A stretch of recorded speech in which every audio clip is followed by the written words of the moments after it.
नदिया वा गंगा विविध नय कल्लोल विमला बृहज्ञानां भूभिर्जगति जनतां या स्नपयति इदानीमपेशा बुद्ध जन मरालय परिचिता महावीर स्वामी नयन पथगामी भवतु मे। अहिंसा परमो धर्म की परम पूज्य आचार्य भगवंत गुरुदेव श्री विद्यासागर जी मुनि महाराज की, बन्हा जी के आश्रयकारी श्री अजित नाथ जी भगवान की, समस्त मुनि संघ की।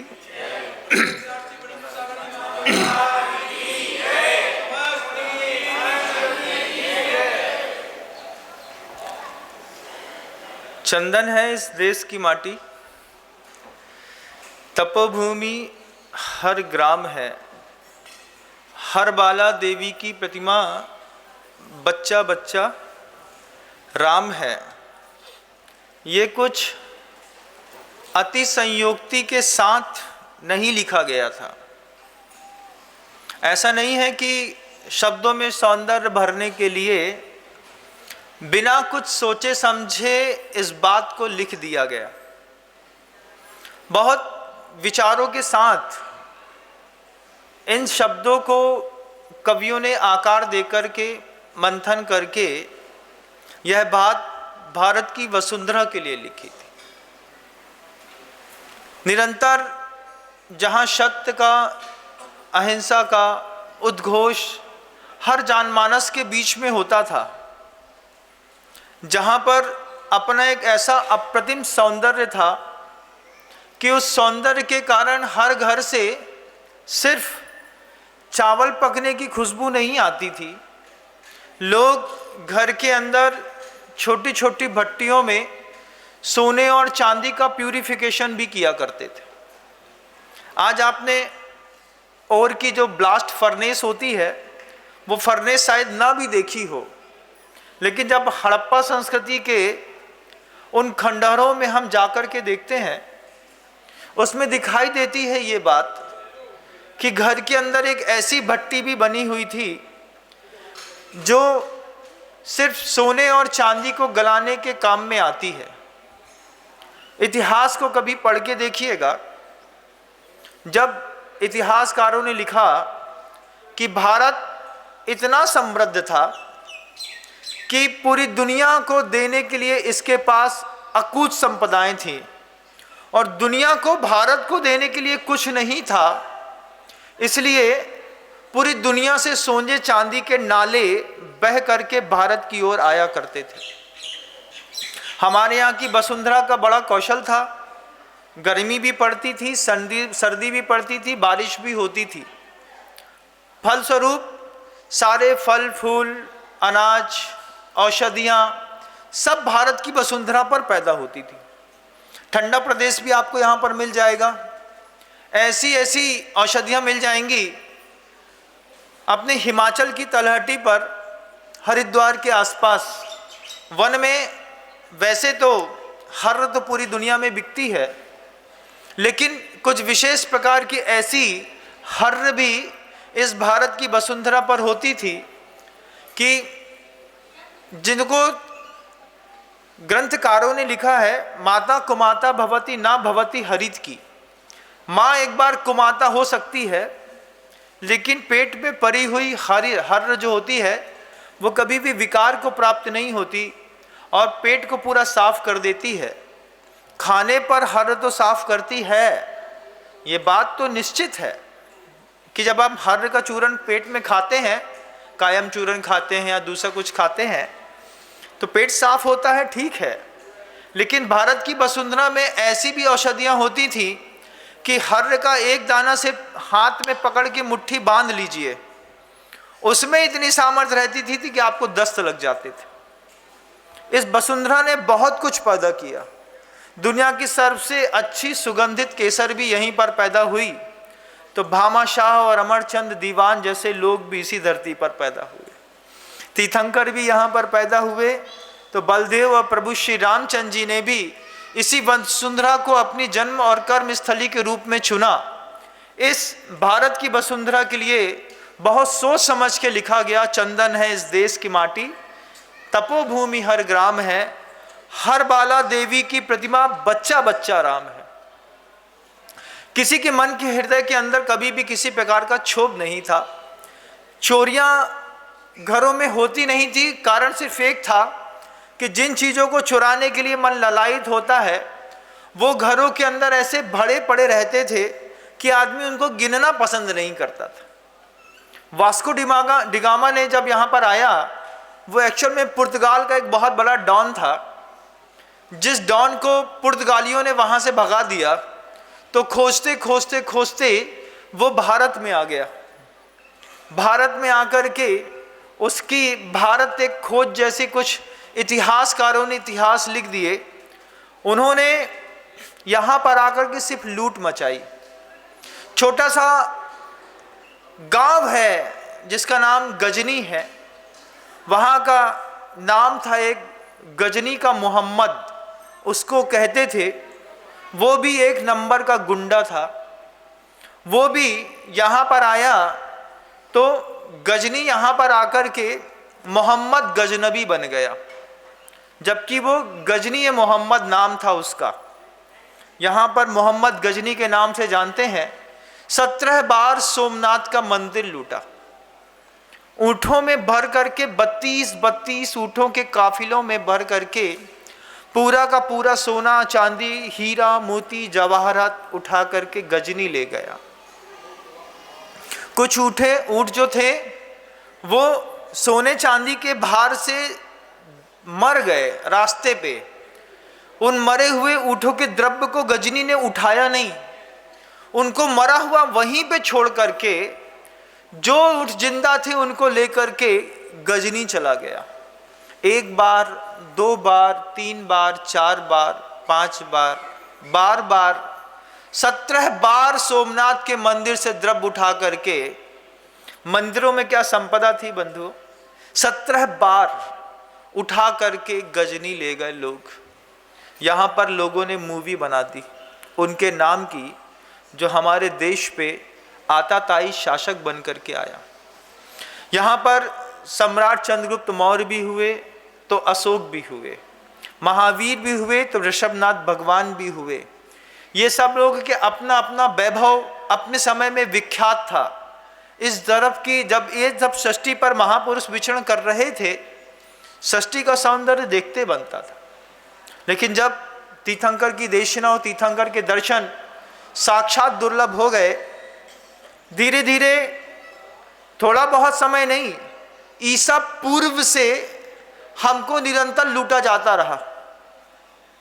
जो लोग आज बहुत शौक के साथ ठेलों में खड़े होकर के मांसाहार खाते हैं, उनको देखना होगा कि मंगल पांडे 1858 में सिर्फ पांडे था, जात का पंडित माना जाता है। सिर्फ इस बात पे विद्रोह कर दिया कि सुअर और गाय के मांस से बने हुए कारतूस हम मुंह से कैसे खोल सकते हैं, हम पंडित हैं। इस बात ने पूरे देश पे आग लगा दी थी। किन मूल्यों को देकर के आजादी मिली है, आजादी से पूर्व में अगर उस आजादी के बलिदान की कीमत पता चले, तब एहसास होगा कि छाती पर गोलियां खाने वाले 17-17, 20-20 गोलियां खाने वाले लोग क्या सोच करके गोली खा करके हमारे लिए आजादी हाथ में देके चले गए। लाला लाजपत राय जी, आप उनके बारे में सोचेंगे कि विदेशियों के उस आंदोलन की वो सिरमौर थे। उन सिरमौर में सिर्फ एक काम था, उनने एक बात कह दी कि विदेशों में किसी भी प्रकार से धन नहीं जाएगा। विदेशों ने हमारे भारतीय संस्कृति पर, जो छोटे छोटे घरों में माँ बहनें अपने गांव में खेत में बाड़ी में थोड़ा बहुत कपास पैदा करती थी, उस पैदा हुए कपास से हर महिला घर के अंदर सूत काट देती थी। सूत काटती थी, रुई को घुनती थी, धुनती थी, बुनती थी, पतला धागा बनाती थी, कितना पतला कोई धागा बनाएगी हमारे यहाँ की महिला? इतना पतला धागा कि 70 ग्राम के वजन की रुई से, धागे से एक 5.5 मीटर की साड़ी बन जाती थी, महारानी की ड्रेस कोड। और वो साड़ी की भी ऐसी खासियत थी कि उंगली में पहनने वाली जाने वाली अंगूठी से खींच करके अगर उसको निकाला जाए तो उसकी मुलायमता इतनी ज़बरदस्त थी कि उंगली से होते हुए पूरी साड़ी बाहर आ जाती थी। हमारे हाथों में वो जो कौशल था, एक बार याद करने का दिन है। 15 अगस्त जब आएगा तब आएगा। हमारी आदतों में है कि हम किसी भी राष्ट्रीय पर्व से पहले उसके बारे में बताने का प्रयास करते हैं कि राष्ट्रीय पर्व के दिन अपने राष्ट्र का गौरव मनाया जा सके। और त्यौहार क्यों मनाए जाते हैं, ये बात भी बड़ी आश्चर्यकारी बात होती है कि हम किसी चीज को भूल न जाएं, हमारी स्मृतियों से वो घटना, वो सौंदर्य, वो शहादत चली न जाए। इसलिए हमारे यहाँ त्यौहार मनाने की परंपरा है। होली इसलिए मनाते हैं कि कोई सत्य पर असत्य की विजय और पराजय की वो कहानी लोग भूल न जाए, तो होली मनाते हैं। अकंपनाचार्य महाराज, विष्णु कुमार मुनि महाराज और 7 मुनि महाराजों ने घोर उपसर्ग सहा था। उस घोर उपसर्ग 7 दिन तक बलि ब्राह्मण के द्वारा जो उपसर्ग दिगंबर साधु के ऊपर किया गया, 700 मुनि महाराजों के साथ अकंपनाचार्य महाराज ने जो दर्द झेला है और विष्णु कुमार मुनि महाराज ने जिस तरीके से शासन की रक्षा करी है, गुरुओं की रक्षा करी है, उसकी स्मृति में रक्षाबंधन मनाते थे। हर त्यौहार के पीछे कोई लॉजिक था। और राष्ट्रीय त्यौहार ये 15 अगस्त और गणतंत्र दिवस के पीछे भी कितना सोच करके इसको त्यौहार का रूप देना पड़ा, जबकि ये हमारे अंदर की प्राण ऊर्जा होनी चाहिए थी। लाला लाजपत राय जी ने विदेशों का किसी भी प्रकार से समर्थन नहीं करेंगे और धन विदेशों में नहीं जाएगा, तो घर में, गांव में जो छोटे से टमाटर जहां खेत पैदा करते हैं, आप गार्डन लगा लेते हैं। माँ बहनें वहां पर अपने घर का भरण पोषण करने के लिए कपास लगा लेती थी, धागा बना लेती थी, उसी कपास को गांथ करके, सूत करके वहीं पर कोई साड़ी बना देती थी, किसी के घर में चादर बन जाता था। आपने खेस नहीं देखा होगा, आपने तो मार्टिन कालो के कंबल देखे होंगे, आपको क्या पता कि खेस क्या होता है। मोटे धागे का ऐसा कपड़ा होता है जो गर्मी में ठंडाता है और ठंडी में अत्यधिक गर्माता है। खादी भंडार इत्यादि में मिलता है, कीमत भी बहुत सस्ती है, 3, 4, 4.5, 500 रुपए में खेस मिल जाएगा आपको बंधुओं, लेकिन उसको ओढ़ने का अलग सुख रहता है। लेकिन आप तो बहुत मुलायम जिंदगी जीने वाले लोग हैं, आपको तो कार्लो की बहुत अच्छे अच्छे ब्लैंकेट समझ में आते हैं, लेकिन खेस तो देखा ही नहीं होगा नई जनरेशन ने। वो महिलाएं घर के अंदर खेस बना देती थी, कपड़ा बना देती थी, शर्ट का कपड़ा बना लेती थी, साड़ियाँ बना देती थी, और हर घरों से 1-1, 2-2 साड़ी बन करके बाहर निकलती थी। जिनके पास जो चीज़ नहीं होती थी, आपस में वस्तु विनिमय हो जाता था। सिर्फ नमक के लिए गांव के लोगों को बाहर जाकर के सिर्फ नमक की जरूरत पड़ती थी, बाकी हर कुछ गांव के अंदर पैदा होता था। टोकनी बनाने वाला टोकनी बनाता था, जूता बनाने वाला जूता, कपड़ा देकर के जूता खरीद लेते थे, कहीं चिरौंजी लेकर के आते थे, कोई गाद लेकर के आता था, उसको गेहूं दे दिया जाता था, उससे गाद ले ली जाती थी।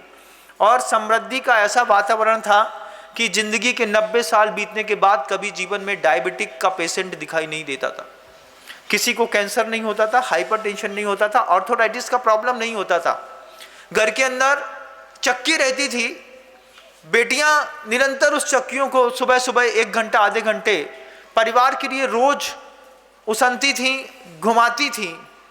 उसका परिणाम निकलता था कि किसी भी प्रकार के रोग से, उदर संबंधी रोग से किसी को दिक्कत नहीं होती थी। आज भी आप देखिएगा कि आप डॉक्टर सलाह देने लगा है कि वो हाथ से घुमाने वाली जो चक्की होती है वो घुमाइए। महिलाओं के बड़े ऑपरेशन नहीं होंगे। महिलाओं के बड़े ऑपरेशन होने के लिए उनकी भोग विलासता वाली जिंदगी भी एक बहुत बड़ा कारण बनती है। कितनी प्रॉब्लम्स होती हैं, कितनी बार माँ बहनें कहती हैं, महाराज मेरे महीने में 2-3 दिन ही मात्र देव दर्शन हो पाते हैं, दर्शन ही नहीं हो पाते।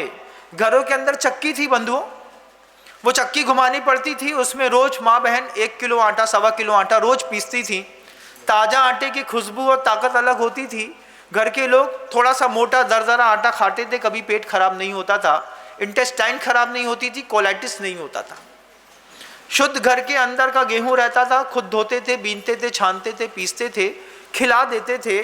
परिवार में किसी प्रकार के रोग की कोई संभावना दूर दूर तक नहीं थी। भोग विलासिता की जिंदगी ने बहुत बदलाव किया।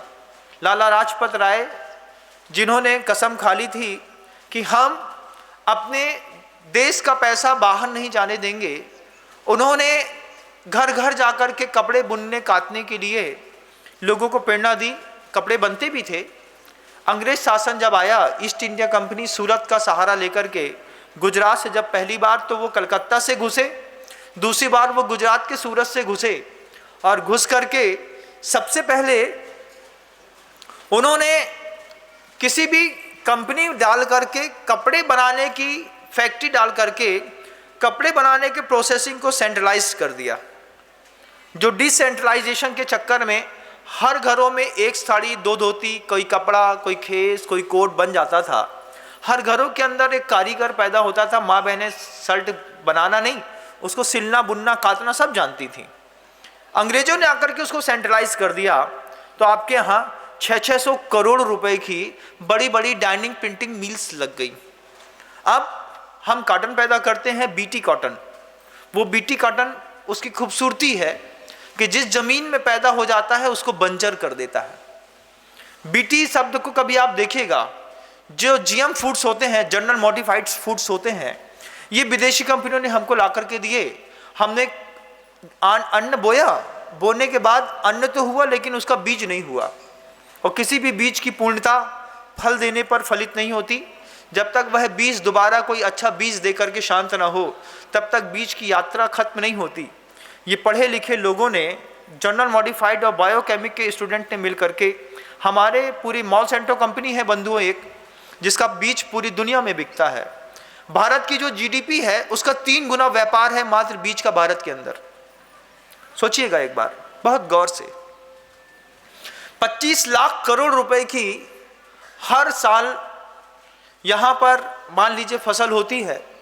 उस 25 लाख करोड़ रुपए की फसल को अगर पेस्टिसाइड ना डाला जाए तो उसमें से 12 लाख करोड़ रुपए की फसल खराब हो जाएगी। लेकिन उसके बाद भी 13 लाख करोड़ रुपए की फसल, उसमें एक दाग भी नहीं लगता, भारत की वसुंधरा पर मिलती है। लेकिन 12 लाख करोड़ रुपए की फसल खराब ना हो, इसके लिए 60 लाख करोड़ रुपए का पेस्टिसाइड डाला जाता है। गेहूं की कीमत 12 रुपए होनी चाहिए थी, 32 रुपए पहुंच जाती है। छोटी सी सोच के कारण आपके छोटे छोटे गांवों में आकर के, जो वहां के वेंडर्स होते हैं, जिनको आप अपनी भाषा में कुछ क्या कहते हैं, जो आपके दुकानों में आकर के एमआर जिसको आप कहते हैं, मेडिकल रिप्रेजेंटेटिव जो आप कहते हैं, वो गांवों में छोटे छोटे किसानों के पास जाकर के बताता है कि 1 लीटर का आप पेस्टिसाइड ले लीजिए, आपकी 3 एकड़ की जमीन में दोबारा कभी पेस्टिसाइड नहीं डालना पड़ेगा। वो बेचते हैं। फसल का रेट 12 रुपए किलो का गेहूं हमारे घर में 32 रुपए किलो पहुंचता है, आटा 40 रुपए किलो पहुंचता है। हमको किस तरीके से लूटा शुरुआत में, कभी मंदिर लूटे, आज मन को लूटने का पूरा पुरुषार्थ किया जा रहा है। हम गुलाम अच्छे थे, इससे अच्छा तो भारत की वसुंधरा पर संतों का यह भाव था उस समय कि हमें आजादी नहीं चाहिए, महारानी का शासन जयवंत हो, इसके लिए आपने जनगण मन अधिनायक जय हे भारत बाद विधाता लिखा। शब्दों पे जाकर के देखिएगा, भारत भाग्य विधाता, महारानी के सम्मान पे ये जनगण मन लिखा गया था बंधुओं, और उसके ऊपर खुश होकर के नोबेल प्राइज दे दिया गया। एक ने एक को एक उपाधि दी, एक ने दूसरे को दूसरी, और दोनों विश्व प्रसिद्ध हो गए बंधुओं। अपने उस इतिहास की यथार्थता को टटोल करके एक बार गौर से बैठ करके देखिएगा, किस तरीके से सेंट्रलाइज कर दिया हमारे वस्त्रों को, सेंट्रलाइज कर दिया हमारे बीजों को। आज आपको अपने खेत पे बीज बोना है तो आपको कंपनी का बीज ही खरीदना पड़ेगा, उससे फसल बहुत अच्छी होगी, उसमें कीड़े भी नहीं पड़ेंगे, लेकिन दोबारा बीज नहीं मिलेगा। आज हम डिपेंडेंट हैं। अगर उसने कह दिया 1200 रुपये किलो बीज है तो हमको लेना पड़ता है। अभी सोयाबीन का बीज 10,000 रुपये क्विंटल बेचा, लोगों ने खरीदा भी, बोया भी, हाथ में फिर सोयाबीन पैदा किया, लेकिन उसके बाद दोबारा उससे बीज पैदा ना हुआ। गुरुवर ने इसके ऊपर खूब काम किया, औषधि विज्ञान के केंद्र खोले।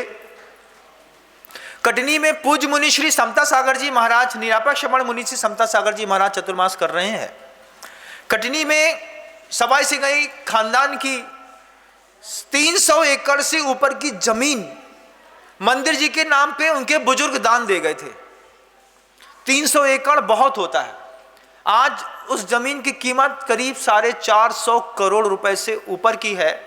सिर्फ इसलिए दे गए थे बुजुर्ग कि यहाँ पर औषधियाँ इत्यादि बन करके आयुर्वेद का एक ऐसा केंद्र बने जिसके माध्यम से लोगों को सुख मिल सके। हमारे बुजुर्गों की दानशीलता देखिए।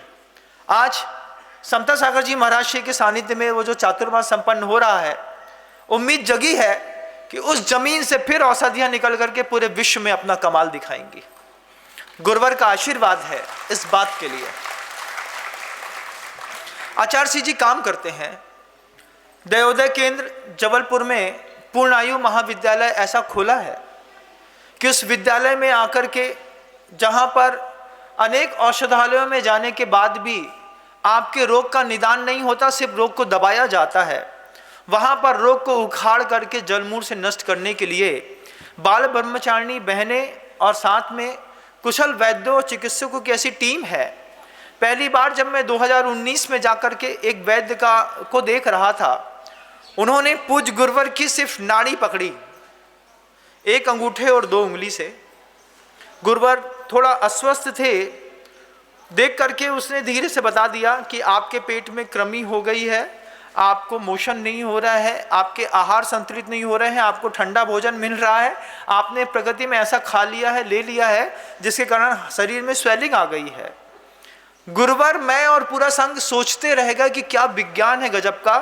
गुरुदेव ने, संघ ने एक शब्द नहीं कहा उससे, सिर्फ हाथ पकड़ के ऐसा बताया और उन्होंने देखते रह गए। गुरुवर ने पूछा कि विद्या कहाँ से सीखी। डॉक्टर का नाम है डॉक्टर रवि पारासर करके हैं, श्री श्री रविशंकर जी के भी शिष्य हैं। गुरुवर को देखने आए और देख करके गुरुवर ने कहा कि ये विज्ञान तो यहाँ पर होना चाहिए था। उन्होंने गुरुवर के पैर छू करके कहा कि अपने अंतिम श्वास तक मैं सेवा करके यहाँ पे जो ब्रह्मचारिणी बहनें होंगी और जो लोग इस विज्ञान को सीखना चाहते हैं उनको सीखने के लिए मैं हमेशा पुरुषार्थ करूँगा। उन्होंने सिखा करके बहुत सारी बहनों को सफल बना दिया। ये विज्ञान हर जगह नहीं मिलता।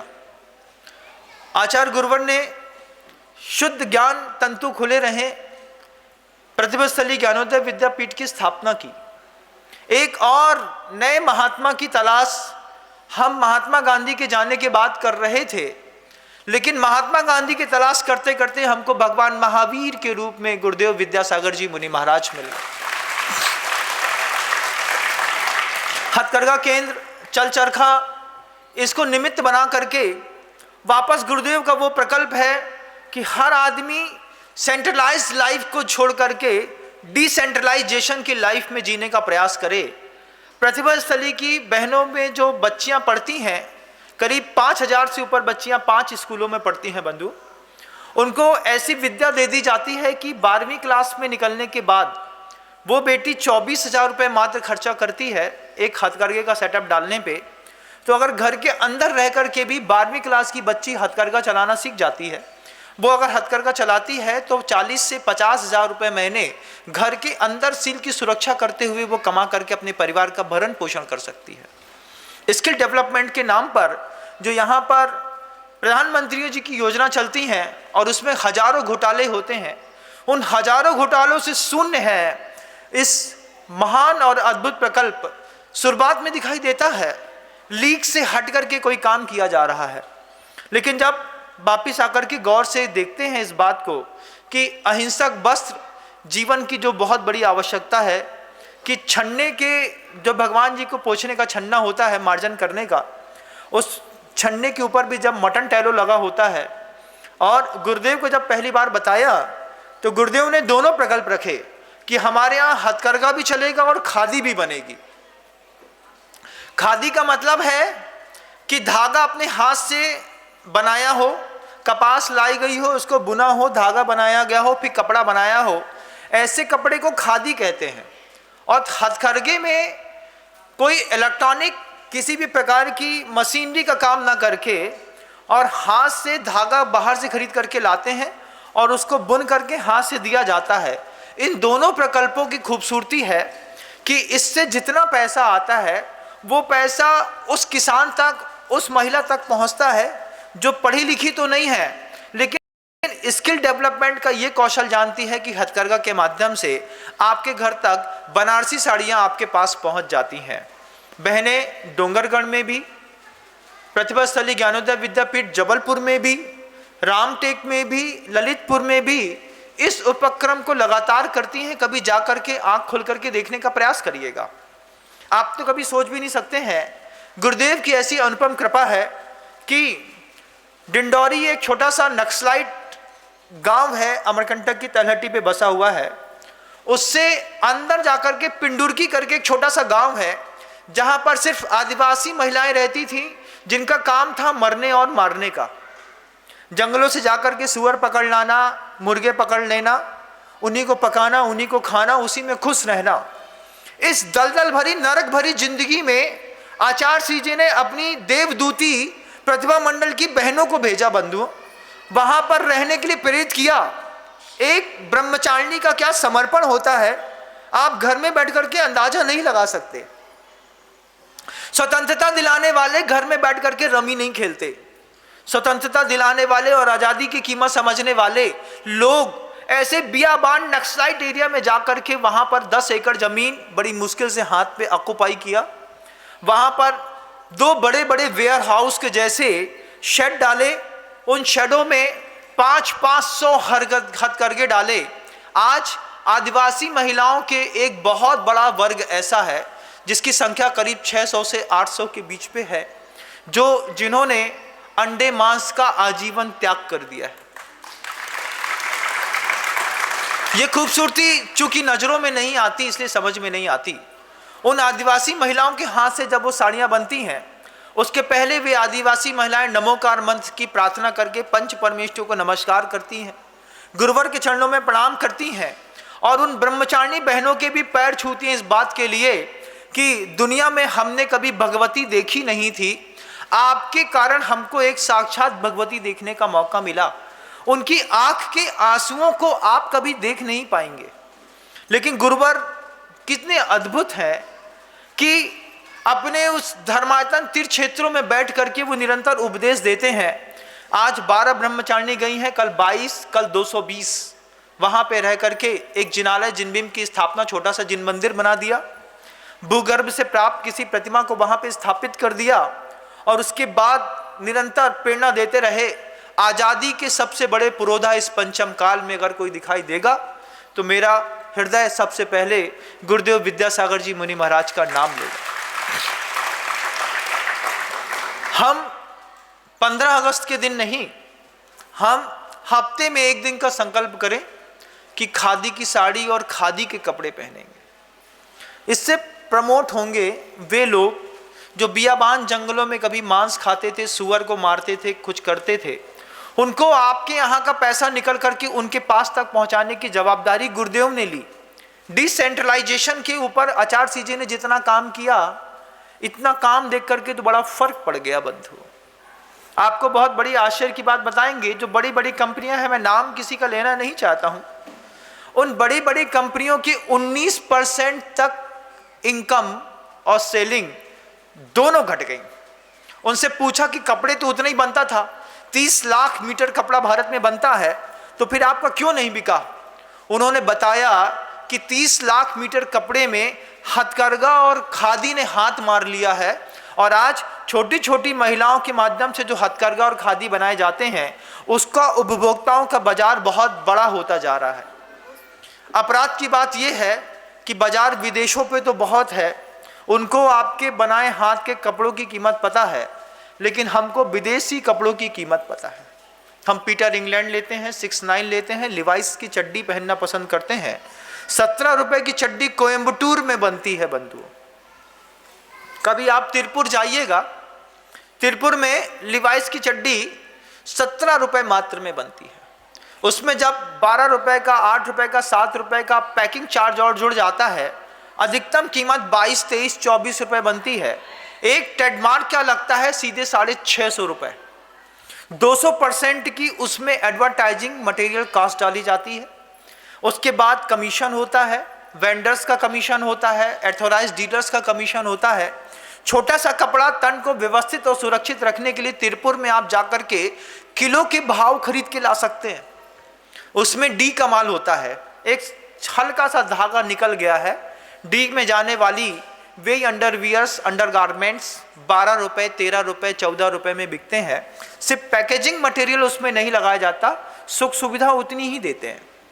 लेकिन अगर आप सोचिएगा, ये छोटी छोटी चीज़ों में अगर हमने दिमाग देना शुरू किया कि हमारे दैनिक उपभोक्ताओं की वे वस्तुएं जिसको हम फॉरेन की कंपनी के बिना दे सकते हैं, ले सकते हैं, अगर हमने प्रयोग में लाना शुरू किया तो हम वतन के प्रति थोड़े बहुत ईमानदार माने जाएंगे। अभी तो गद्दारी सर चढ़ के बोल रही है, अभी गद्दारी इतनी सर चढ़ के बोल रही है कि लाला लाजपत राय ने जिस बात को लेकर के और वहां पे कपड़े बनाने के लिए प्रेरणा दी, अंग्रेजों को बर्दाश्त नहीं हुआ। लाला लाजपत राय को बीच रोड पे गोली मार दी। जब लाला लाजपत राय को बीच रोड पे गोली मार दी और उनका खून भल भला करके 19 गोलियां मारी छाती पे, आपको तो सिर्फ गोली दिखा देंगे ना, पास से तो पसीना आ जाएगा, पानी गिरने लगेगा। लेकिन लाला लाजपत राय को 19 गोलियां मारी। उस दृश्य को छोटे से बच्चे ने देखा जिसका नाम भगत सिंह था, सुखदेव ने देखा, आजाद ने देखा। वहां पर 3, सुखदेव, बिस्मिल और ये भगत सिंह आजाद। आजाद ने कसम खा ली कि लाला लाजपत राय की चिता जलेगी उसके पहले जिसने गोली मारी है उसको दुनिया से ऊपर उठा देंगे। आप कभी ऐसा सोच नहीं सकते हैं, आप ऐसी कुर्बानी के बारे में आपके दिमाग में ये चीज आ नहीं सकती। कभी सोचिएगा इतिहास के पन्नों को पलट करके कि लाला लाजपत राय की अर्थी जले इससे पहले भगत सिंह आजाद ने उस विदेशी शासक को गोली मार करके दुनिया से विदा कर दिया कि जिसने आंदोलन के प्रति खिलाफत में लाला लाजपत राय की जान ली थी। और फिर शासकों ने पकड़ करके इन तीनों को, सुखदेव को, राजगुरु को और भगत सिंह आजाद को फांसी के तख्ते पर लटका दिया। सोच करके एक बार सोचिएगा कि आजाद अगर आत्मा ऊपर से देखती होगी आजाद की, सुखदेव की और बिस्मिल की, तो सोचती होगी कि किन लोगों के लिए हमने जान दी है। जब हम विदेशी कपड़ा पहनते हैं, विदेशी गाड़ियों में घूमते हैं, अंडरवियर गारमेंट्स भी विदेशी, पहनने वाले ब्रासलेट्स भी विदेशी, कैसी कितनी सारी चीजें हैं घर के अंदर। कभी एक बार गौर करिएगा ना, गौर करने के लिए तो स्वतंत्र हैं हम। जब हम कोई पर्स खरीद रहे हो तो एक बार सोच लें कि भारत का बना है कि विदेश का बना हुआ है। एक शूज खरीदने से पहले सोच लें कि बाटा कंपनी ऐसा तो नहीं कि फॉरेन में ले जाकर के हमारे घर की गाय हमारे यहाँ मारती है और पैसा उठा करके विदेश ले जाती है, तो किसी लोकल कंपनी का शूज भी खरीदा जा सकता है। बहुत सारे लोगों को काम मिलेगा। ईमानदारी आपके सर चढ़ के बोलना चाहिए थी। 15 अगस्त 2 दिन बाद आने वाला है। कसम खा लीजिए कि 15 अगस्त के दिन अगर शरीर पे कपड़ा पहनेंगे तो सिर्फ खादी का पहनेंगे। 50 घंटों में पूरी दुनिया में कमाल हो जाएगा। पद्मस्थली, ज्ञानोदय विद्यापीठ, डोंगरगढ़, इधर उधर की जितनी भी बहनें हैं, हथकरघा है, चल चरखा है, इनको प्रेरणा मिलेगी। और बहुत दूर बियाबान जंगल में बैठी हुई वो महिला जो कभी मांसाहार करती थी और गुरुदेव के आशीर्वाद से आज शाकाहार का संकल्प ले चुकी है, तो उसके घर में भी टमाटर की सब्जी आपकी एक साड़ी खरीदने के कारण बन सके और वो अपने व्रत का पालन कर सके। कितना अच्छा है, कितनी सटीक बात है अगर हमें दिमाग पे समझ पे आ जाए तो, कि हम यथासंभव, मान लीजिए आपके यहाँ हुंडई की गाड़ी आई है तो आप टाटा की रेंज रोवर भी खरीद सकते हैं। हमारे यहाँ पहले बजाज चलता था और LML वेस्पा चलती थी। लोहिया मिल्स लिमिटेड फॉरेन की कंपनी थी और बजाज भारत की कंपनी थी। हम गाते थे बड़े शौक से, हमारा बजाज भारत की शान। और दुनिया में सिर्फ स्टैंडर्ड वाले लोग LML के, वेस्पा के स्कूटर्स खरीदा करते थे, लेकिन हजारों लोगों ने बजाज को समर्थन दिया, टाटा को समर्थन दिया। आज टाटा पूरी दुनिया पे राज कर रही है। हमारे दिमाग में और राज करे तो हम हुंडई को छोड़ करके टाटा की ओर चले आए, एक बहुत बड़ा कमाल हो जाएगा। देश का पैसा हर हाल में अगर देश पे रहे तो देश की खूबसूरती बढ़ती है, नहीं तो सिर्फ टैक्सेशन बढ़ते हैं। जरा जरा सी बातों में हमको यहाँ से वहाँ क्या क्या देना पड़ता है सिर्फ हम जानते हैं। मंगल पांडे ने 1858 में जिस बात के नाम पे बगावत की थी कि हम गाय के मांस की चर्बी वाला मुख के अंदर वो गाय का मांस हम खा कैसे सकते हैं, आज बहुत बड़ी कौम आज़ादी के 75 सालों में खड़ी हो गई है जो अपने आप को पांडे की कौम का भी कहती होगी और मांसाहार भी करती होगी। सोचना पड़ेगा एक बार कि हमारे पूर्वज ने आज़ादी का बिगुल गौमाता के उस मांस के का चक्कर में बजाया था और आज 70% से ऊपर की आबादी भारत की मांस खाती है, 70% से ऊपर की। उसमें जिनकी कौम में कभी मांसाहार नहीं लिखा था वे कौम भी आजकल शौक से बाजार के ठेले पे खड़े होकर के मांसाहार करते हैं और भारत के अंदर भी रहते हैं। गद्दार कौन है अपनी आंख से सोचिएगा। अगर आप पांडे की जात के हैं तो एक बार सोचिएगा कि पांडे की आत्मा क्या बोलती होगी। मंगल पांडे विदेशी फौज का सैनिक था और उन लोगों को पता चल गया कि इनकी भावनाओं से खेल खेलना है तो सिर्फ गाय मार करके इसके मुंह तक पहुंचा दो, भावनाओं से बहुत बड़ा खेल हो जाएगा। और खेल खेल लिया उनने, वो खेल खेल के दुनिया से चले गए। हमारे को कितना परतंत्र करके गए, आज हम इतने बंध गए हैं कि आज हर चीज में स्मॉल स्केल इंडस्ट्री के नाम पर जो आपको स्नैक्स परोसे जाते हैं होटलों में या फिर किसी व्यापारी के घर में जब 32 रुपए किलो का कोई नमकीन मिलता है, आप मान के चलिएगा सुअर की चर्बी से तल करके उस तेल को बना करके आपके घर के अंदर बेसन परोसा जाता है। बाजार के अंदर का जितना भी मटेरियल होता है, चने की दाल ऐसी नहीं कि फ्रेश चने की दाल आपके लिए पीसी जाती है। बाजार में जो बेसन बिकता है ना बंधुओं, पिसा हुआ बेसन, पिसा हुआ मैदा, पिसा हुआ आटा, सब भुने हुए चीजों का रहता है। उसके अंदर इल्ली है, कीड़ा पड़ गया है तो दाल नहीं बिक सकती। पूरी की पूरी कट्टी और पूरा का पूरा ट्रक उठाते हैं और मिल्स में डाल देते हैं, पीस करके पैकेट बना करके आपके लिए बढ़िया सुगंधित बेसन आ गया। और उन्हीं बेसन को उठा करके उन्हीं खोमचे वालों ने उठा करके उसको उठाया, सड़े हुए आलू के साथ मिला करके आलू गुंडा बनाया, कच कच कच कच बन के चटनी डाली सड़ी हुई इमली की, आपके हाथ में परोस दिया और गरम गरम हम पता नहीं क्या क्या मुंह के अंदर खा गए। विचार करिएगा, धर्म इतना सरल नहीं है और देखा जाए तो मंदिर के आए बिना भी किया जा सकता है। अगर पूछा जाए कि ऐसा संतों का उपदेश है, पूरी भारत की वसुंधरा को सिर्फ संतों ने और सैनिकों ने ही संभाल के रखा है। सैनिक अभी बॉर्डर पर खड़ा हुआ बंदूक ताने हुए आपकी अस्मिता की रक्षा कर रहा है, तो संत आपके मनोभावों को संभालने के लिए यहां पर बैठ करके उपदेश दे रहा है। दोनों रक्षा के काम में लगे हुए हैं। हमको उस रक्षा के हुए कामों में हाथ बटाने की जरूरत है। हम जब आकर के देख रहे हैं कि 15 अगस्त नजर के सामने दिखाई देता हो तो छोटी सी बात का संकल्प करें कि लाला लाजपत राय की उस बात को रखने के लिए सुखदेव, राजगुरु और भगत सिंह ने जिसके लिए गोलियां खाई थी, जिनके लिए फांसी के तख्तों पर लोग लटक गए, वे महात्मा गांधी जिन्होंने भगवान महावीर के 2 सिद्धांतों को अपना करके पूरी दुनिया में तहलका मचा दिया, इन सिद्धांतों को आज पुनर्जीवित करने की अपेक्षा है, आवश्यकता है। आज उम्मीद है उन जनमानस से जो मेरा उद्बोधन बहुत दूर तक सुन रहे हैं और अपने अपने घरों में बहुत ज़्यादा लग्जरियस लाइफ जीने का प्रयास कर रहे हैं। हर चीज़ में विदेशी तो ठीक नहीं है। हमारे देश के लोग क्या कारगर नहीं है? कारगर हैं, लेकिन हमारे यहाँ का बिल्कुल क्रीम माइंड, इसी विदेशी सभ्यता का एक बहुत बड़ा कमाल हुआ बंधुओं। जब विदेशी इस छोड़ को छोड़ के जा रहे थे, देश को छोड़ के, उन्होंने आईआईटी की स्थापना कर दी। Cream personality, cream mind IIT में जाकर के एडमिशन लेता है। सीधे 30 लाख 24 लाख से आज की डेट में आईआईटी शुरू होती है। जब हम घर में थे 14 लाख से आईआईटी स्टार्ट होती थी।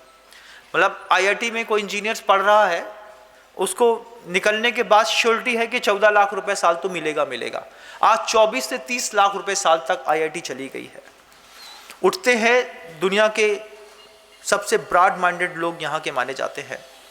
उठते हैं यहाँ से अमेरिका जाते हैं, वहाँ पे गन बनाते हैं, वहाँ पे मशीनरी बनाते हैं, वहाँ पे और संसाधन इकट्ठे करके उस देश को, उस कंट्री को डेवलप करते हैं जहां पर 10 लाख भारतीय रातों रात मार दिए गए थे। वही वास्को डी गामा, उसने अमेरिका में फतह करने पर रेड इंडियंस के 10 लाख सैनिकों की, 10 लाख लोगों की हत्या कर दी थी। आज वहां पे जाकर के उसकी धरती को तो डेवलप करते हैं, लेकिन भारत की इस वसुंधरा पे आकर के काम करने पर थोड़ा कम पैसा मिलता है। कुछ पॉलिसियां हैं सरकार की, वे खुद डेवलप सक्सेस नहीं हो पा रही हैं, लेकिन उसमें बहुत बड़ा योगदान हमारा भी है। हम भी हर बात में विदेशी, हर बात में सोचना चाहिए था। अगर मेड इन इंडिया एक बार हम दोबारा नारा ऊपर कर लें, हम दोबारा बात कर लें कि हम भारतीय हैं, भारत की उपयोग की हुई वस्तुओं को ही, बनने वाली निर्मित वस्तुओं का प्रयोग करेंगे, तो राष्ट्र के प्रति थोड़ा सम्मान आज भी मान सकते हैं कि जिंदा है। आपके द्रव्य की रक्षा करी लोगों ने गोलियां खा करके, क्षेत्र की, काल की, भव की और भाव की रक्षा करने के लिए साधुओं को खड़ा किया। कि सैनिक बोलता है वहां पर खड़ा हुआ, कहता है कि मैं क्षेत्र की रक्षा कर लूंगा, मैं तुम्हारी अस्मिता की, तुम्हारे गोल्ड की, तुम्हारे सोने चांदी की रक्षा कर दूंगा, लेकिन भाव की रक्षा करना मेरे बस की बात नहीं है। तो भगवान महावीर ने उपदेश दिया कि जाओ, या तो कृषि करो या ऋषि बनो। ऐसे उपदेश देकर के वो वहां पर रह करके कृषि कर रहे हैं, तो आपके जीवन में सौंदर्य बिखर रहा है। और वसुंधरा पर ऋषि मुनियों का अंबार लगा दिया कि हर गली, हर मोहल्ले पर ऐसा कोई साधु मिल जाए जो हमें पाप करने से रोक सके। गुरुदेव ने तो इसमें ऐसा गजब का कमाल किया कि आज उनके हाथ से निकाले हुए 115 से ज़्यादा मुनि महाराज और करीब 250 से ऊपर आर्यिकाओं ने पूरे देश में धमाका मचा के रखा। आदमी उपदेश सुनने के बाद पाप करने से डरता है, और ऐसा नहीं कि भय के कारण डरता है। अंतर आत्मा से आत्मा द्रवित होती है, कहती है मेरे गुरु ने उपदेश दिया है, तो जहां तक हो सकेगा मैं भारतीय वस्तुओं का प्रयोग करूंगा। आप साड़ी के मामले में देखिएगा, इतनी खूबसूरती लगती है खादी की। गुरुदेव को तो सबसे ज्यादा खादी ही पसंद है। बहुत सारे लोग बोलते हैं कि महाराज गुरुदेव के दर्शन नहीं होते। मैं सोचता रहा कि जिस दिन खादी की साड़ी पहन करके गुरुदेव के सामने खड़ी हो जाएगी, गुरुदेव अपने आप नीचे आंख को ऊपर करके एक बार देख लेंगे। लेकिन जब नीचे से ऊपर तक दिखता है, आचार्य सिंह जी तो नीची नजरों से ही पहचान जाते हैं कि कोई सरस्वती आई है कि कैटरीना आई है। अगर कैटरीना आई है तो आचार्य सिंह क्या देखेंगे, उनके जीवन में कोई रस ही नहीं है। लेकिन अगर सरस्वती जैसा किसी के पास सौंदर्य है तो गुरुदेव दोनों हाथ से कई बार आशीर्वाद देते हैं, मैंने खुद देखा है। कभी प्रयास करिएगा, जब भी हम अपने गुरुवर के पास जाएंगे, सिर्फ भारतीय परिधानों में खादी का प्रयोग करने की कोशिश करेंगे। एक संत की आत्मा को खुश करने पर क्या खुशी मिलती है और क्या पुण्य मिलता है, कभी शांति से, धैर्य से सोच करके, बैठ करके सोचिएगा। मेरे गुरु को किस चीज से खुशी मिलती है? उनको खादी से खुशी मिलती है तो छोड़ देते हैं ना, क्या बात हो गई। हमारे गुरु तो दिगंबर हैं, लेकिन उन्होंने उपदेश दिया है कि गृहस्थ अगर रह करके जिस तरीके से जीवन यापन करे, गौ माता का पालन करे। कुत्ते पालने के लिए हर बच्चा अपने माता पिता से बार बार प्रयास करता है। कितना अच्छा होता कि अगर गाय की एक छोटी सी बच्ची और एक बड़ी गाय हमारे घर के अंदर होती, कम से कम हमारे बच्चों की जो दांत थी ना शुरुआत के आगे के, माँ का दूध नहीं मिला तो सेरेलैक पिलाना पड़ा। घर के अंदर गाय होती तो थन को निकाल करके निचोड़ देते उसके मुंह के अंदर, बच्चा बलशाली भी पैदा होता, उसके दांत भी खराब नहीं होते और आंत भी खराब नहीं होती। लेकिन हमारे दिमाग में किसी ने जब भूसा भरा किस बात को लेकर के कि सेरेलैक से बच्चों के बहुत अच्छा विकास होता है, उसमें साफ साफ लिखा है, बच्चों के लिए नहीं है लेकिन फिर भी दिखाया जा रहा है, बनाया जा रहा है। उसमें लिखा है कि इसमें अन्न नहीं है, उस भूसे को पीस करके हमने सेरेलैक बनाया। हमने अपने बच्चों को पानी में घोल करके, मेरा राजा बेटा सेरेलैक खाएगा पिएगा, अमूल स्प्रे पिएगा, घुमाती रही महिलाएं, बच्चों को बर्बाद कर दिया। बेचारे बच्चे 12-14 साल की उम्र में आंख में 18+ का चश्मा चढ़ा दिया। बच्चों के बाल बाई बर्थ सफेद पैदा होने लगे। अभी भी हम देखते हैं 2, 4, 5, 10 लोगों को ऐसे जो दुनिया में हमको दिख जाते हैं। हम पूछते हैं दादी कौन सा तेल लगाते हो कि तुम्हारे बाल पूरे काले हैं? बोले महाराज का बताएं, दांतों नहीं टूटे आए और बाल भी पूरे करिया हैं। हमने कहा ये संस्कृति का प्रभाव है बंधु, हम बहुत अछूते रह गए बहुत सारी चीज़ों से। आज आप बहुत सारे लोग एक साथ मिलकर के मुझे सुन रहे हैं, और मेरी नज़रों से ओझल जो जनता मुझे रोज गौर निरंतर वहाँ पर बैठ करके सुनती है, सब पे मुझे विश्वास है कि मेरी बात को इम्प्लीमेंट करेंगे। 15 अगस्त के दिन ही नहीं, हम कसम खा लें इस बात को लेकर के कि मंदिर में चढ़ने वाले धोती दुपट्टा, छन्ने, उपयोग में आने वाली वस्तुएं भरसक प्रयास करेंगे। दुनिया में जाते हैं साड़ी खरीदने के लिए, कभी कोशिश करिएगा कि हम मंदिर के लिए कुछ खरीद लें। शॉपिंग करने जाते हैं ना मॉल पे, शॉपिंग मॉल में हमेशा अपना दिखता है, कभी गुरु का और प्रभु का भी देखने की कोशिश करिएगा। ये चीज़ बहुत अच्छी दिख रही है, मंदिर जी में बहुत अच्छी लगेगी, मंदिर जी के लिए खरीद लेते हैं। कपड़ा खादी का मंदिर जी के लिए खरीद लेते हैं। मैं ये नहीं कह रहा हूँ कि हथकरघे का कपड़ा सिर्फ आप प्रतिभा मंडल से खरीदिए। दुनिया में किसी भी खादी ग्रामोद्योग में जाकर के वहाँ से कपड़ा जब आप खरीदते हैं, उसका सीधा फायदा एक निचले तबके के उन लोगों को होता है जो इतना बेहतरीन कपड़ा बनाने के बावजूद उस सुंदर कपड़े को कभी पहनते नहीं है। किसानों की बहुत बड़ी किस्मत मारी गई बंधुओं। काजू पैदा करते हैं, किशमिश पैदा करते हैं, बादाम अखरोट पैदा करते हैं, लेकिन खाते नहीं।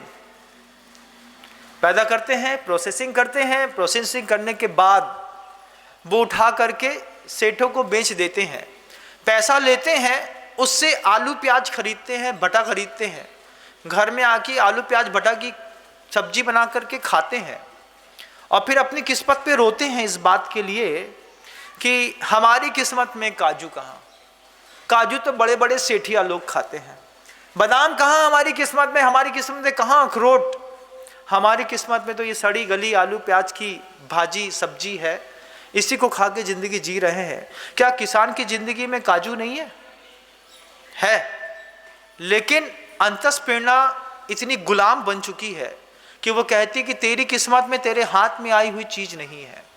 तो हमारे हाथ भी ऐसे ही हो गए हैं। हम भारत में रह करके सब कुछ बहुत अच्छा बना सकते हैं, सब कुछ पैदा कर सकते हैं, लेकिन हमारे किसानों ने दिमाग में वो बात बैठा ली है, अपनी किस्मत में ऐसा कहाँ। तो फिर हम क्या करते हैं, निरंतर पश्चिम की ओर देखते हैं। आज भी सोचता हूँ कि जब कभी भी कोई बहुत अच्छी मल्टीनेशनल कंपनियां, HL हो या कोई दूसरी कंपनी हो, जब आपके टारगेट पूरे हो जाने पर सीमेंट की फैक्ट्री वाली कंपनियां हो, जब आपको बैंकॉक का, पटाया का, कंबोडिया का, यूरोप का टूर देती है, आप खुशी खुशी उसको लेते हैं ना। लेने के बाद वहां जाते भी हैं, जाने के बाद क्या करते हैं एक बार सोचिएगा। अगर भारत का व्यक्ति पटाया जा करके, बैंकॉक जाया करके, जहां पर पैसा कमाने के साधन ही महिलाओं से शुरू होता है, वहां के टूर लेकर के आप किस चीज में पुण्यवर्धन क्रिया करते हैं, अंतर्मन से एक बार सोचिएगा। महाराज अब टूर नहीं लें तो वो पैसा लैप्स कर देते हैं, लेकिन पैसा नहीं देते। तो पैसा नहीं देते हैं, इस चक्कर में टूर में ले जा करके अपने संस्कृति और संस्कार बेच दें, अस्मिता बेच दें। वहां पे जाकर के परिस्थिति को देख करके अपने भगवान महावीर के उस ब्रह्मचर्य के सिद्धांत को 2 रुपए में बेच करके आदमी चला आता है। अगर मेरी बात गलत है तो आप एक साथ सामूहिक रूप से डिस्क्रिप्शन बॉक्स में और कमेंट बॉक्स में नकार दीजिएगा, लेकिन अगर सही है तो एक बार अंतर मन में प्रेरणा इस बात का संकल्प करिए। कंपनी से बोल दीजिएगा हम जैन हैं, हम फॉरेन नहीं जाते, हमारा त्याग है, हमको देना है दो, नहीं तो हम तुमको वाइंड अप कर देते हैं। मैं पूरी दुनिया की जैन समाज से कहना चाहता हूं कि अगर सीमेंट बेचने वाले लोग आपको वहां दिखाते हैं तो आपको तो सिर्फ अशोक भाई पाटनी जी की, राजस्थान के जो RK मार्बल्स वाले हैं, उनके सिर्फ बंडर सीमेंट बेचना चाहिए, सिर्फ बंडर सीमेंट। क्यों? 2 रुपए 5 रुपए महंगी भी बिकेगी। अगर वो महंगी भी दें तो इस बात की तो पूरी उम्मीद है कि उनका पैसा घूम करके जिनालयों में आकर के लग जाएगा। पूरी दुनिया के लोग जब अपना मकान बनाए तो सिर्फ बंडर सीमेंट से बनाए। बंडर सीमेंट जैन समाज का सीमेंट है। मैं उनकी कोई ऐड नहीं कर रहा हूं, क्योंकि उनके पास अकूत संपदा है, उनके पास अपना पूरा प्रोजेक्ट है, अपनी पूरी एक सिस्टम है। सिस्टम चलाने से पहले वो जानते हैं कि इस माल की खपत कहां होनी है, लेकिन हमको नहीं पता है कि हम कौन सी माल की खपत करें जिससे हमारे घर का निकला पैसा घूम करके फिर हमारे जिनालय में स्थापित हो जाए। किसी भी समृद्ध शाकाहारी समाज के घरों में जब कभी भी कोई भी मकान का कंस्ट्रक्शन का निर्माण हो, दूसरी सीमेंट 300 की मिलेगी, हो सकता है बंडर सीमेंट 305 रुपए की मिले, लेकिन हम 305 की खरीदेंगे। जब हम 300 दे रहे हैं तो हम 5 और देंगे। एक कंपनी को ऐसा डेवलप करेंगे कि उस कंपनी के नाम की अगर 40 फैक्ट्रियां, 50 फैक्ट्रियां और 100 फैक्ट्रियां भी बनेंगी तो विश्वास करिएगा उसका मालिक गुरुदेव श्री विद्यासागर जी मुनि महाराज का अनन्य भक्त है। उनके कहने पर वो अपनी पूरी संपदा संपत्ति छोड़ सकते हैं। आपके समाज का पैसा समाज में रहेगा, जिनालय सुरक्षित रहेंगे, हॉस्पिटल सुरक्षित रहेंगे, विद्यालय सुरक्षित रहेंगे। ये हमारी राष्ट्रीयता का कुछ प्राण चिन्ह है। बहुत कुछ कह गया, अभी 2 दिन और हैं स्वतंत्रता दिवस के। कल भी मैंने स्वतंत्रता के बारे में कुछ बात आपके बीच में रखी थी, आज पुनः रखी है, कल पुनः रखूंगा। जब तक 15 अगस्त मेरी आंख से होकर के ओझल ना हो जाए, जब तक मैं पूरे देश की माँ बहनों के मन में ये बात बैठा न दूं कि आपको खादी पहननी ही है। जब भी गुरुदेव के पास जाइए, आप मर्सराइज कपड़ा छोड़ करके, बनारसी साड़ी छोड़ करके एक खादी की साड़ी, सादी सी 1500, 1700, 2000 से लेकर के 10,000 रुपए तक की साड़ियाँ आपको मार्केट में खादी के अवेलेबल हैं। एक बार लपेट के जाइएगा तो और बताइएगा गुरुदेव से, प्रतिभा स्थली की साड़ी है गुरुदेव, आप आशीर्वाद दीजिए।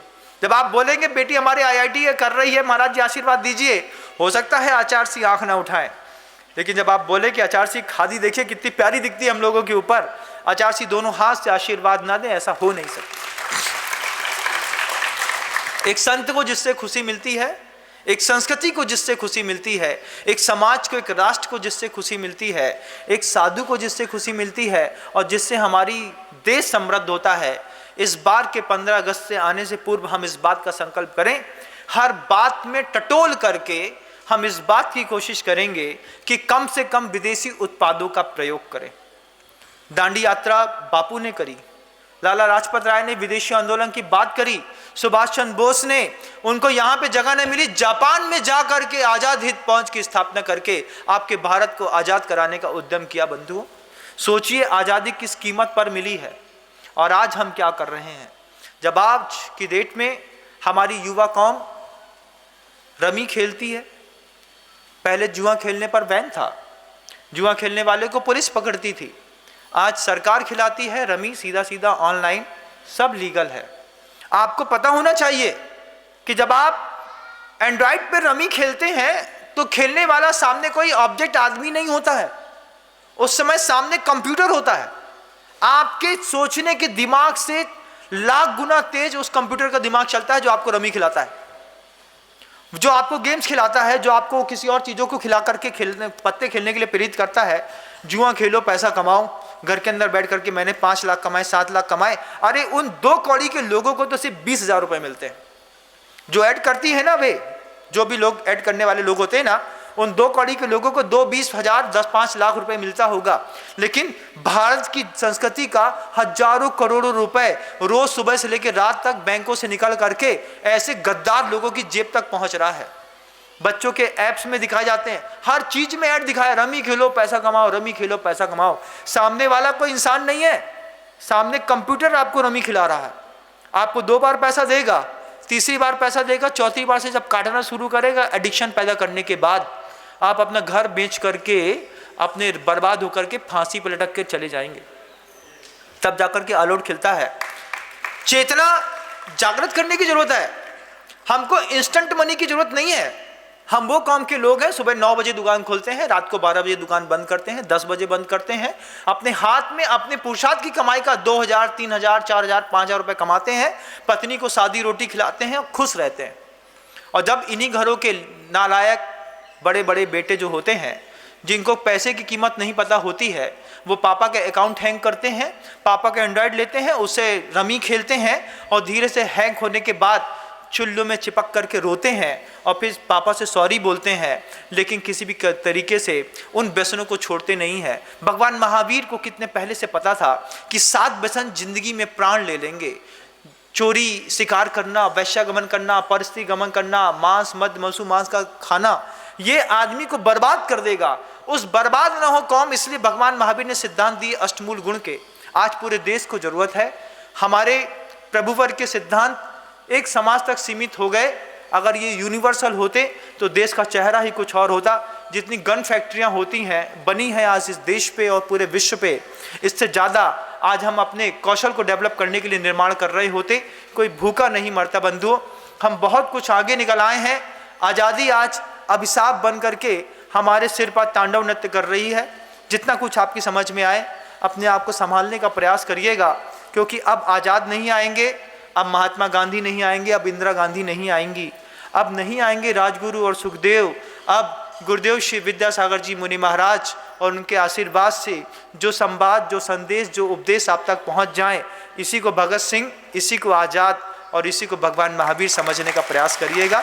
शब्दों को विराम देता हूं, कल पुनः प्रयास करूंगा। गुरुदेव श्री विद्यासागर जी महाराज। जा वाणी के ज्ञान से सूझे लोकालोक, सो वाणी मस्तक नमो सदा देतूं धो। हे जिन वाणी भारती तोहे जपो दिन रैन, जो तेरी शरणा गहे सो पावे सो।